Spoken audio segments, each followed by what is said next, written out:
নমস্কার বন্ধুরা, welcome to election mania channel.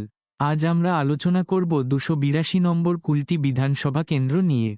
2014 সালের লোকসভা নির্বাচনে এই কেন্দ্র থেকে তৃণমূলের প্রাপ্ত ভোট 25.35%, বিজেপির অপ্রাপ্ত ভোট 50.54%, বামফ্রন্টের প্রাপ্ত ভোট 11.64% এবং কংগ্রেসের প্রাপ্ত ভোট 6.42%।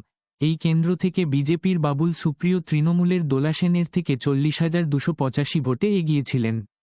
2016 সালের বিধানসভা নির্বাচনে এই কেন্দ্র থেকে তৃণমূলের প্রাপ্ত ভোট 40.81%, বিজেপির প্রাপ্ত ভোট 29.28% এবং বামফ্রন্ট ও কংগ্রেসের মিলিত প্রাপ্ত ভোট 25.93%।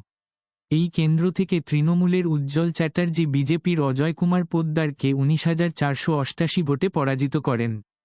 2019 সালের লোকসভা নির্বাচনে এই কেন্দ্র থেকে তৃণমূলের প্রাপ্ত ভোট 31.45%, বিজেপির প্রাপ্ত ভোট 59.06%, বামফ্রন্টের প্রাপ্ত ভোট 3.36% এবং কংগ্রেসের প্রাপ্ত ভোট 1.75%। এই কেন্দ্র থেকে বিজেপির বাবুল সুপ্রিয় তৃণমূলের মুনমুন সেনের থেকে 49,351 ভোটে এগিয়েছিলেন। 2021 সালের বিধানসভা নির্বাচনে এই কেন্দ্র থেকে তৃণমূলের প্রাপ্ত ভোট 46.02%, বিজেপির প্রাপ্ত ভোট 46.41% এবং বামফ্রন্ট ও কংগ্রেসের মিলিত প্রাপ্ত ভোট 3.32%। এই কেন্দ্র থেকে বিজেপির অজয় কুমার পোদ্দার তৃণমূলের উজ্জ্বল চ্যাটার্জিকে 679 ভোটে পরাজিত করেন। 2024 সালের লোকসভা নির্বাচনে এই কেন্দ্র থেকে তৃণমূলের প্রাপ্ত ভোট 42.38%, বিজেপির প্রাপ্ত ভোট 50.45%, বামফ্রন্টের প্রাপ্ত ভোট 3.85% এবং কংগ্রেসের এই কেন্দ্রে কোনো প্রার্থী দেয়নি। এই কেন্দ্র থেকে বিজেপির এস আলুওয়ালিয়া তৃণমূলের শত্রুঘ্ন সিনহার থেকে 15,053 ভোটে এগিয়েছিলেন। 282 নম্বর কুলটি বিধানসভা কেন্দ্র।